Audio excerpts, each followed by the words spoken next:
Ассалому алейкум бародарои гиромӣ, ҳамватанон, ҳамдиёрон, дӯстои азиз. Чӣ тавре ки шумо медонед, пас аз даҳум баромадҳои видеои мо каме камтар шид ё ки умуман сабт накарда будам. Зеро ки лозим буд ки ҳар як шаҳрванди Тоҷикистон дар худаш саволе битияд. Метавонад ки Тоҷикистон аз ҳамин ғам халос шидан ё ки наметавонад? Мардуми Тоҷикистон дар ин дунё каниз таваллуд шудагӣ ҳастанд ё ки одаманд? Мардуми Тоҷикистон ҳаққи зистан дорад дар ин дунё ё ки надорад, ё ки ҳамаш бояд барои канизӣ рафтан гиранд?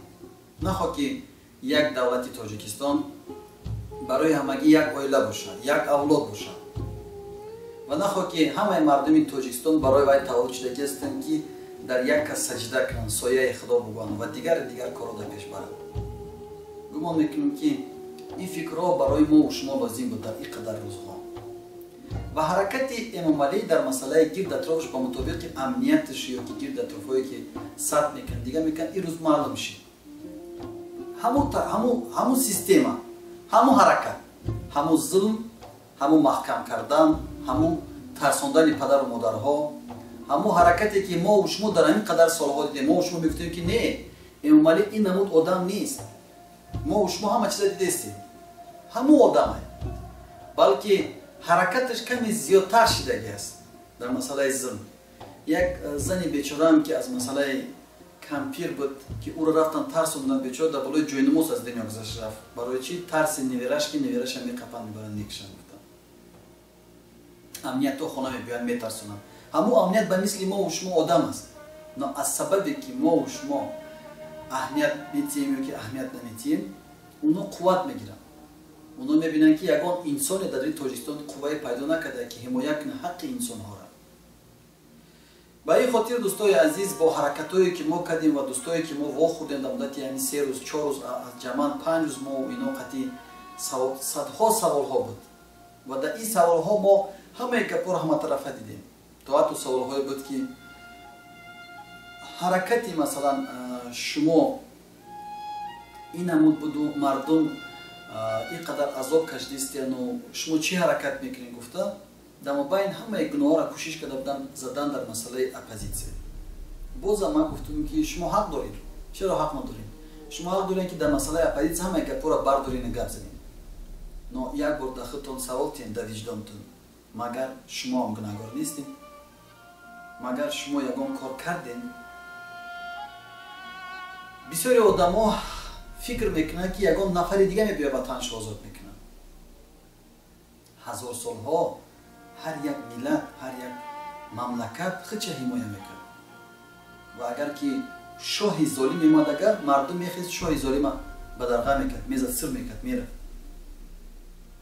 Ва имрӯз нигоҳ кунед ки Эмомалӣ ҳаракаташ бисёр заифа. Медонад ки қувваи калонтарини Эмомалӣ мардуми халқи Тоҷикистон буд. Мардум аз Эмомалӣ нафрат бурдагӣ аст.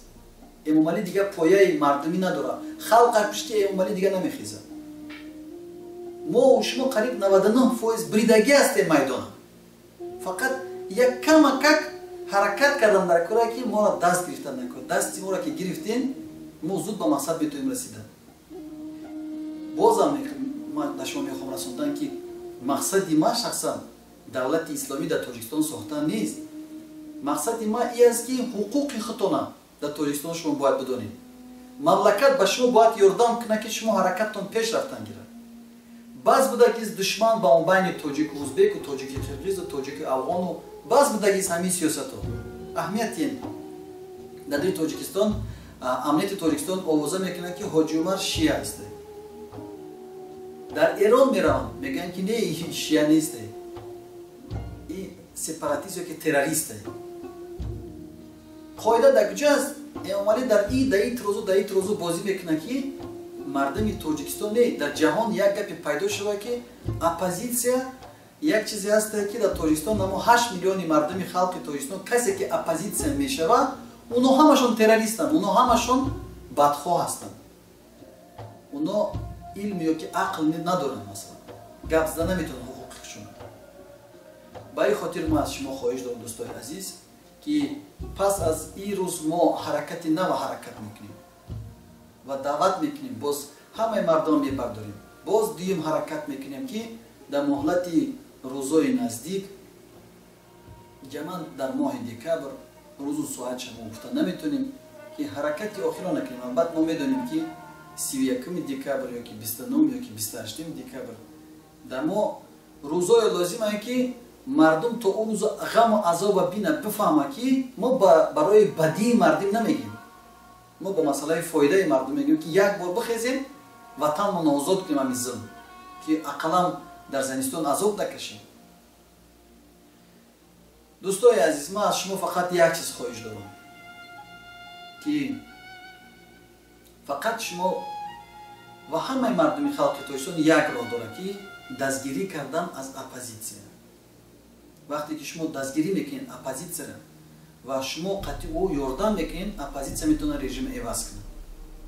یک شخص، من نه پیغمبرم نه ملائکم نه فرشتم، من یک شخصم به مثل شما، نما امید دارم که شما دستگیری میکنین، زیرا که اگر که شما دستگیری نکنین قوه کلانترین ظلم در بالای شما میبیه. نگاه کنین پس از دهم غم در بالای کی زیاد میبیه؟ در بالای مردم. زوری برای یک زل را گوش کردن تا حتی یک زل را گوش کردن چندین دروغ در مسئله امنیت داخل شد. گویا که در ایرپورت آواز موندگیان که همه گپا را میشنوند که با مطابق ایرپورت که داخل شد میگه که در زل را گوش کنید. شما تصور کنید کلمه زل یا رادیو هسته، یعنی که شما اگر که مثلا تلویزیون را تماشا میکنین، مثال پروگرامی که در جایی که ما برآمد میکنیم مثلا کپلیوسا، شما را میگن که تمام شما جنایتکارین، تمام شما حق ندارین. نخواه که مردم تاجیکستان خلق باشه که دفاع از آزادی خودش کنن. برای امامالی مردم تاجیکستان یک کنیزه، اینا حق ندارن گپ زدن. به این خاطر ما از شما خواهش دارم که با ما باشین، با حرکت شوین، یک دست ما و شما به همین روزای نزدیک حرکت کنیم که وطن ما آزاد کنیم. رحمت برادر عزیز، خدا حافظ.